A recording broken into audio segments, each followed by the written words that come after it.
Writing is difficult for a lot of people, and especially when it comes to writing to sell.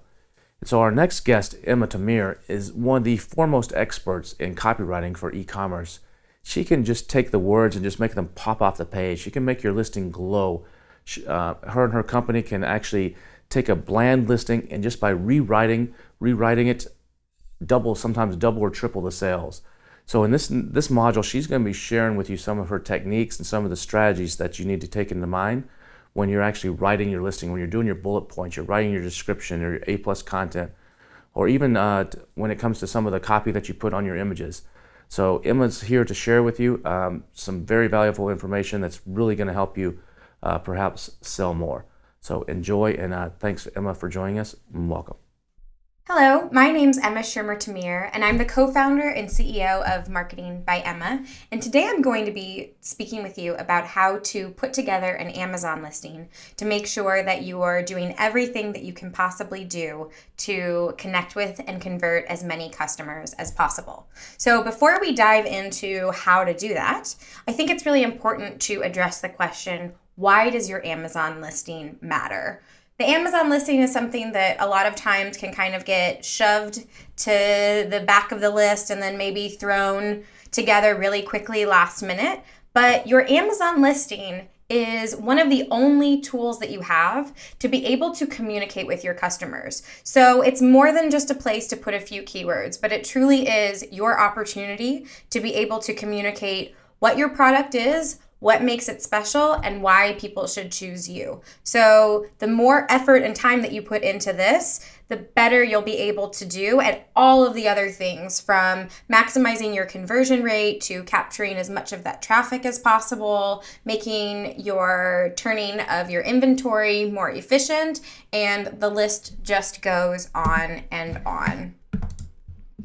So before we dive into things, let's talk about what a right sale is. So I think it's very important to consider the fact that most Prime members are perhaps going into a purchase from a different perspective than you may consider, which is that they know they can quickly and easily return something if they don't like it, or if it's not a good fit, or if it's not what they hoped it would be. And so what your job is not just to make any and every sale, but to make sure that you're making the right kind of sales so that people not only add to cart, but that they want to keep it and continue using it and really commit to your product. So what that requires is identifying the right customers. It's setting the right expectations. In other words, explaining your product in a way that aligns with what it truly is. And then the right experience. So being able to deliver upon those expectations that you have outlined in your listing. So all of those things work together so that by the time the person gets that product, they open it up and they start using it, you have done everything you can to make sure that that person is going to be a happy customer versus having something go wrong and then they're going to be sending it back. You have a return to deal with and an unhappy customer that is going to be more likely to leave a negative review. So for all of these reasons, you want to be having this in mind as we journey into the various sections of an Amazon listing. So let's start first with the keyword strategy, because your keywords really are the skeleton of your listing. And I want you to take this skeleton metaphor to heart. It is a skeleton because you need it in order to function, but you shouldn't see it. So that will and should inform how you're really approaching keywords when it comes to putting together the copy for your listing.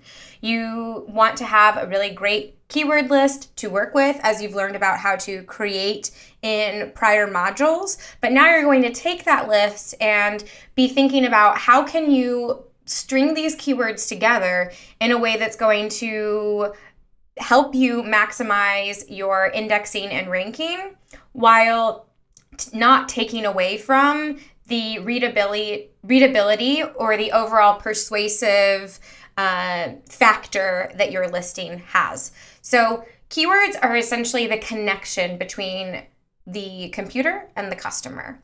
So they are incredibly important, but again, you don't want to necessarily see them. And what do I mean by that? Let's take a look at this example that I have on the right left-hand side of the screen. So you see all the underlines are just some of the examples of the keywords that I identified within this title and the first bullet. And this is more a string of keywords than anything else. In fact, there are so many keywords here. So one of the problems is that there are too many, but the other problem is they're not thoughtfully chosen. And so what's happening is that you have a conflict between keyword utilization and the overall comprehension of the listing. So if we look at the title and we want to know what this product is, it's going to take us 1, 2, 3, 4, 5, 6, 7.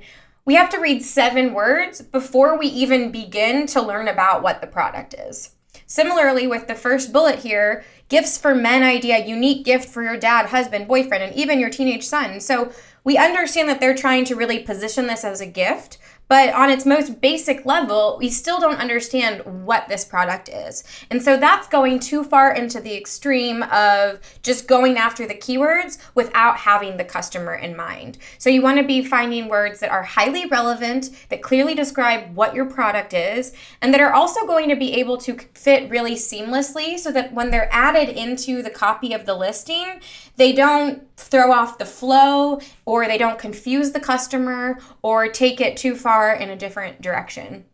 So customer-friendly keywords, making sure that your usage is natural, that you're not trying to pack in too many keywords like this example right here. And instead, one of the little rules that I like to follow when we're writing for either the bullets or the description is every time you want to refer to the product, you just choose a keyword from your list and you use that instead. And there are other types of keywords that may be a little bit broader that you don't have to use that specific rule from, and you can add them on together. But that is one way that you can make sure that your keyword usage ends up looking natural while still making sure that you are using the space you have to fit in those words that you need to include. Okay, so we're at the point of wanting to start writing the listing. The first thing that you should do is you should take some of those keywords that you're wanting to target and you should search them on Amazon. So let's just imagine that we're selling bully sticks. And so we're going to be searching odor-free bully sticks because that's one of the keywords that we want to identify. So you go to that search page and you look at all of the different products. You go to that search page and you look at all of those different products and you say, okay, my title, what is its job? My title's job is to make people want to click into my listing. So what do they need to know and what does a title need to do in order to make someone want to click into the listing? First of all, somebody needs to feel confident that the product is what they're looking for. So that's number one. It needs to be a basic description of what the product is. Two is you want to make sure that you are giving customers something that may make it unique. Because if you look at really any search results page, unless you have an invention that there's nothing like it in the world, most of the time, there are going to be a lot of products that are very similar. And so starting to think about that differentiation from your title can help draw people's eyes to your product versus some of those other ones, particularly if that differentiation is something that people would be particularly interested in.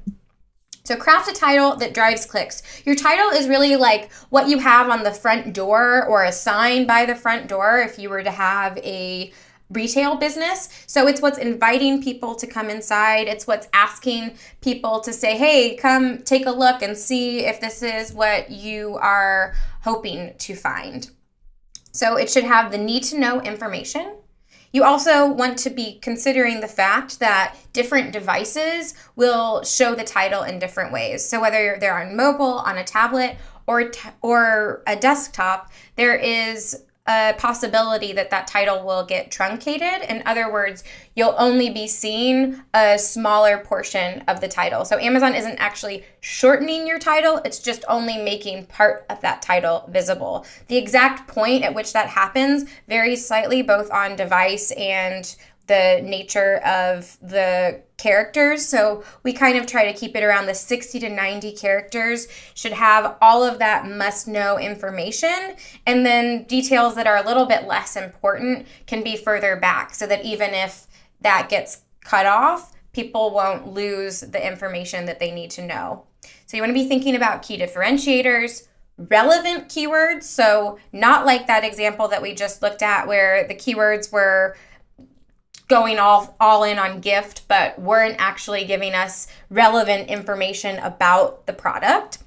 Something else to consider is a canonical URL. So a canonical URL is the URL that actually has the keywords in the title. That's going to be generated whether you're intentional about it or not by Amazon, but that's really valuable in helping make your listing more searchable off of Amazon with search engines like Google or Yahoo or Bing or places like that. So one way that you can encourage a canonical URL that is more intentional and more in line with the keywords that you'd like to target is the first 5 words. After that, you put a dash. And so that will encourage Amazon to create a canonical URL with the keywords that you have identified as being higher value for you. So that's just one thing to consider. You also want to break up phrases with dashes. This makes a title far more readable and easier to navigate as a customer, because if you're thinking in the mind of the customer, then you probably understand that they're not necessarily reading from start to finish. Perhaps they have some little details that they want to know. And so by breaking it up into phrases, you make it much easier to be able to find that need to know information, especially if you're grouping like information together. So let's look at these 2 examples that I have side by side. So again, with that bully stick example, with the top, we just have a string of words. Premium grade bully sticks, dog treats, 100% all natural, free range, odor free, grass fed, beef, fully digestible, high protein, low fat dental treats. That's a lot. There might be a lot of great keywords there, but it's pretty difficult to know what to look at, number 1. But number 2, having done a little bit of research on bully sticks and from having a dog, I know that there are some very important details that are missing from this title, including how many bully sticks, including the size of the bully stick, and including the thickness of the bully stick. All of those details, while they may not be overly exciting, are really important in helping customers be able to match themselves with the right product. Because a very large bully stick may be well suited for an aggressive chewer or a large dog, while a really tiny one may be better for puppies or teacup breeds. So having a mismatch with that could actually create a really big problem for customers and could, again, put you in the position of not making the right kind of sale and having negative customer experiences, which nobody wants to be dealing with. I would also encourage you to think of titles like puzzles. So it can take quite a bit of time and effort to figure out exactly how to pair this information together. I know on the surface it looks fairly simple. However, there is quite a bit of skill and finesse that goes into making a title. And I would also encourage you to do some A/B testing with titles. So to see, you can experiment on things like length. Your category may also influence how long you can or should make your title. As a blanket statement, no title should be more than 200 characters. However, some categories have far shorter character limits. So always be sure to check your category's style guide to get those details. So let's look at how I suggested that we may want to rewrite this title. And my changes are highlighted in orange. Some of these changes are placeholders because I wasn't able to deduce that information from looking at the listing. So I feel that how many and the thickness, those are details that should be added very far up to the front of the title. And then I reorganized this front part a bit. So rather than having premium grade, which is kind of an empty statement, I chose odor-free bully sticks. I've then grouped in some other sort of like words. So this time we're talking about grass-fed, free-range beef dog treats. So that's talking more to the ingredients. And then we have more about the nutritional profile. So fully digestible. I thought rawhide alternative could be something that I would at least want to search for and see if there are any keywords related to that, because that's one of the reasons why people would be purchasing a product like this. Bully sticks are pretty expensive treats, but they are also much healthier for dogs that may have digestive issues compared to the more traditional rawhide treat. So something like that would be worth exploring. And then I thought perhaps adding for ages or dog type could be another helpful way so that you're creating an alignment of expectations and okay, this is for small dogs. My dog's a pit bull, so this particular bag of bully sticks isn't the right one for me. I understand that might sound a little bit counterintuitive. Of course, the more customers, the better, right? But we want more happy customers. So if somebody with a pit bull is buying teeny tiny dainty bully sticks, unknowingly, when they think that these are large bully sticks, then all that's happening is they're buying it, they're disappointed, they're upset, they feel maybe even misled, and then it's just a big headache and hassle that you have to deal with. So let's look at another example. This time let's search for wrinkle patches. So a totally different category. Before we were searching for dog treats. Now we're going to be searching for a cosmetic product. So here we have Frowny's facial patches, Frowny's forehead and between eyes, 144 patches. So we have the main image, which is not very clear what this product is.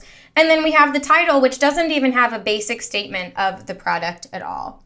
So what's missing? This is how I would kind of go about wanting to construct a better title and some of the questions that I would consider after creating thousands of titles that you may want to be asking yourself or asking similar types of questions when you're going to construct your title. So what is it? On the most basic level, this title does not explain what this product is. What does it do? So it says Frowny's forehead and between eyes. There's facial patches, non-invasive wrinkle smoothers, but remember this main image is pretty large right now in my screen, but if I'm looking on a mobile phone, this is going to be too small for me to be able to decipher. So it's going to be almost like it's not there at all. So we want to make sure that the title is telling us what the product is and what it does at the very least. Why would someone want this? So maybe even why would this be better than all of the other thousands of facial patches that I could buy? There's really a lack of any important keywords in here. Something else that I saw in looking through a lot of the search results is that people seem to comment on in their title and as kind of one of the selling points of their product, the shape. And so the shape is something else that seems to be important and something that customers care about, but is lacking from this title. Can it be used for anything else, or is it strictly for forehead and between the eyes? How long does it take to see results? And I could come up with probably a dozen more questions if I wanted to, but as you see here, they're just asking all of those types of questions that if you were a customer and you were searching for wrinkle patches and this was one of the options that you saw, would you feel confident clicking into the listing with such lack of information? Maybe not. Now, they do have a lot of reviews here, so it's possible that the reviews would outweigh this lack of information and you would at least be intrigued enough to click in and see what this is all about. But what I would encourage you to consider is that this is not an indication that the title doesn't matter. Rather, what's most likely happened here is that this listing has been online for a long time or is popular off of Amazon. And so it's managed to gain enough reviews that it can kind of offset some of the impact of having a poorly written title. However, I would argue that just rewriting this title would still help them perform even better than what they're already doing. So this isn't an example of why titles don't matter, but rather the power of reviews and also what you could achieve if you would also take the time and effort to really make sure that you're crafting a fantastic title. So build better bullets. The title's job was to get us in the door. Now the bullet's job is to keep customers on the page with key details. So give them the information that they need to know so that they're ready to invest a little bit more time, whether it's reading reviews, looking at your photos, scrolling down to your description or your A+ content, but they're feeling confident that this product is meeting their needs and they're interested and eager to keep on learning. get down to business. So let's look at an example here of what not to do, because I think that can be really helpful when trying to put something together to look at a bad example. So this is that same bully sticks that what we were looking at with the title just a moment ago. And there are a lot of things going on that are pretty bad with these bullets, but let's just focus first on the top bullet. So first of all, the top bullet is really long. In fact, it's so long that it's going to be off-putting to a lot of people. It takes a lot of effort to want to kind of dig into that and figure out what to do. And remember, if one of the bullet's jobs is to help people identify that this product is a good fit for them, then it means that the bullets need to be set up in a way that are easy to navigate and quick for people to find that information, because they're not fully sold yet. So the bullets need to make it easy for them. And a really long bullet like that is running completely counter to that. But also, this is a lot of words to say very little. So what I've done is I've really just condensed all of this information. None of it is lost. It's just kind of trying to make it more compact and easier to follow so that it will be inviting, that it will grab attention and get people interested. So rather than having this long, beefy bullet, I wrote, choose the better bite. Delight your dog and channel destructive energy into chewy and tasty bully sticks. These healthy, tail-wagging treats satisfy their need to chew without causing upset stomachs. So again, we are going into all of the details that this first bullet was trying to do, but in a way that is much more approachable, engaging. It also has a sense of humor and a little bit of fun, and so it's ultimately much more effective than what this first bullet is.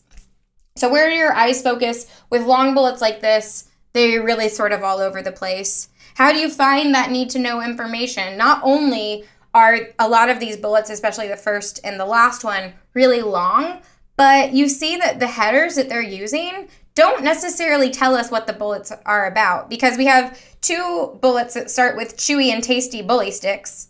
So I have no idea what either of those two bullets are about with a quick glance. And then we have our tasty bully sticks. So again, very similar.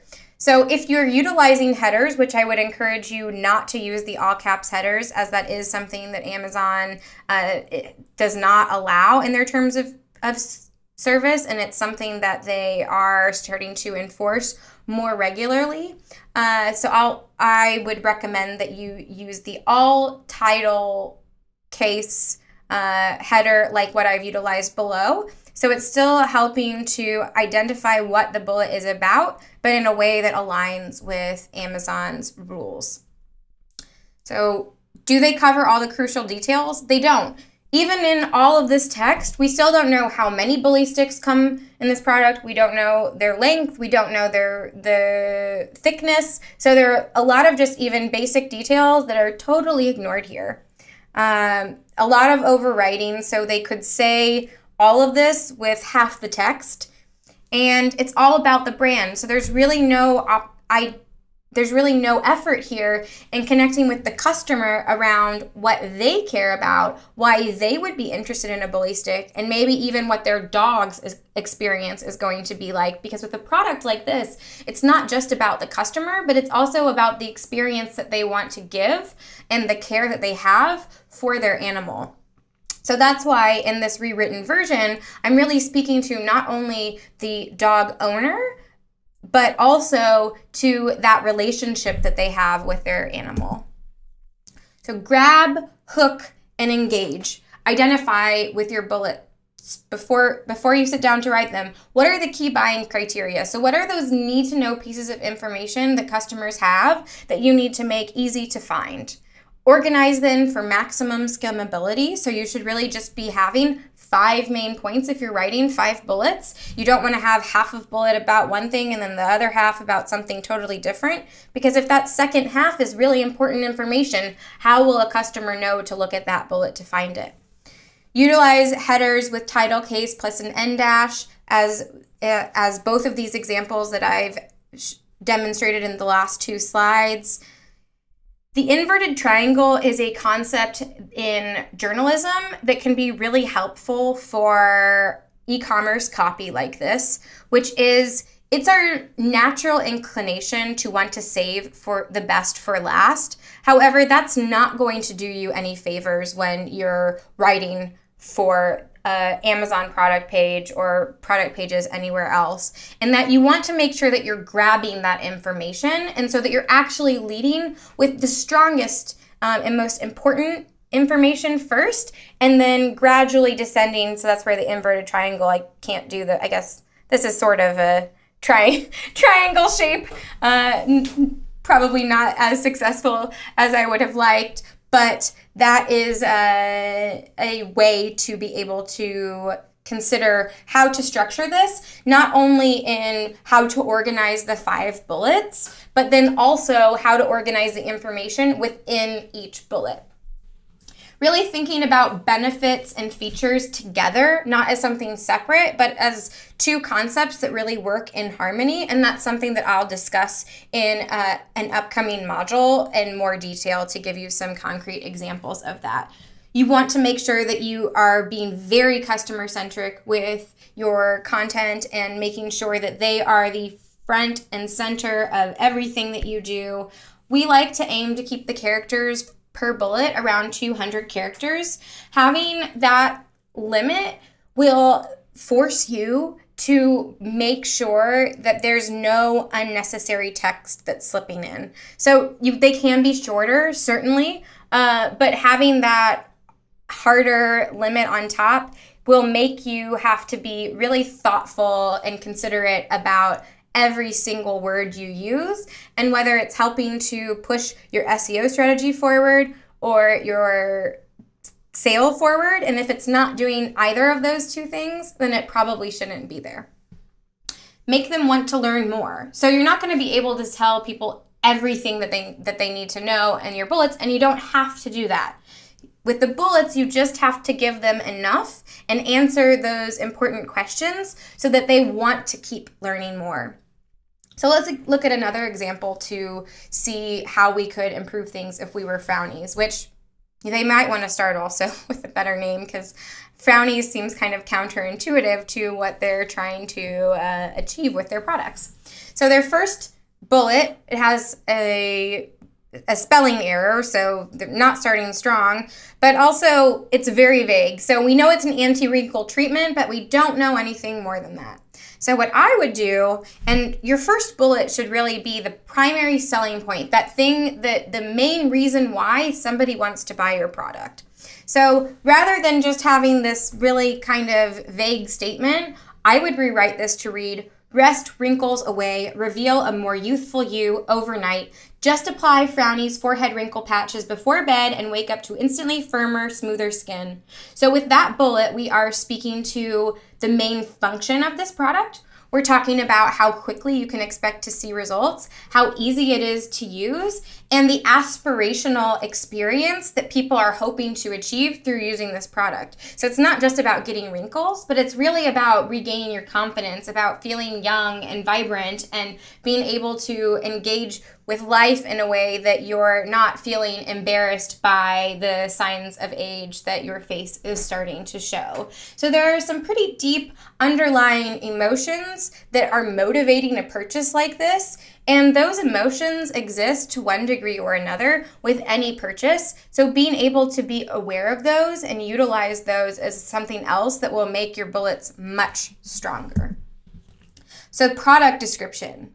Fill in the missing pieces and make the sale. So we're going to be talking about the product description. There's another module that will go into how to create A+ content, but whether you have A+ content or not, your product description is still something worth having. It's going to help you with indexing, so it's a place for even more keywords, but it also serves as a backup in the event that there's ever any issues with your A+ content showing. So it's worth having regardless.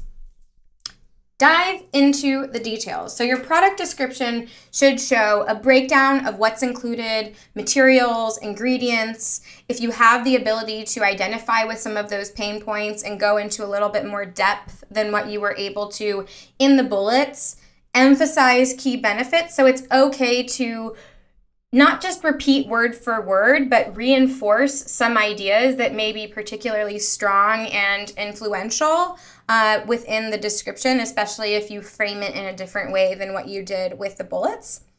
Your product description, you're allowed up to 2,000 characters, so you have quite a bit of space to be able to present the information that you need to present. And because you don't have to work within the strict confines of the title or the bullets, the product description is actually a really great place to be able to exercise a little bit more creativity, even engage in a bit of storytelling, and utilize some of the different tools that marketers use to be able to not just say what the product is, but to build on a more emotional connection with your customers and get them excited, make them feel like they need this product, and not even leave them with any second thoughts about whether your product is right or whether they should go elsewhere. The only HTML that you are allowed to use in your description is line breaks. That's perfectly okay. You can still do a lot with line breaks. Line breaks are what's going to actually create spaces between paragraphs. So do beware of that. That's just you can see the sign there if you're not sure how to do the line break.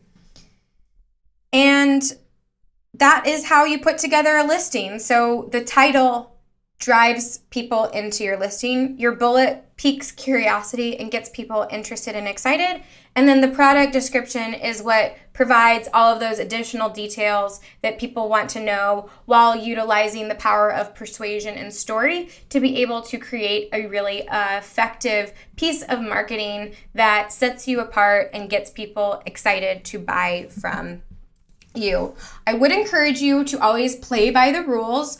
Don't use other listings, don't use competitors to determine what Amazon does and doesn't allow. A lot of times you can see people that are definitely doing things that are against TOS. So beware of that. I would encourage you to look at your style guide to verify your category's character limits. They may differ from what I've mentioned within this module today, so that's something very important to look at. You also want to beware of restricted words. There are many different words that you are not allowed to use in your listing. Some of those are more salesy marketing types of language, all the way towards words that are highly overseen by the FDA. So there's really a broad range of those, and it does depend on what category you're in, but you can find all of that information within Seller Central, and I would encourage you to do so because it's better to be extra cautious on the front end than find yourself in a situation where your listing is suspended and it's a whole big effort to try to resolve that.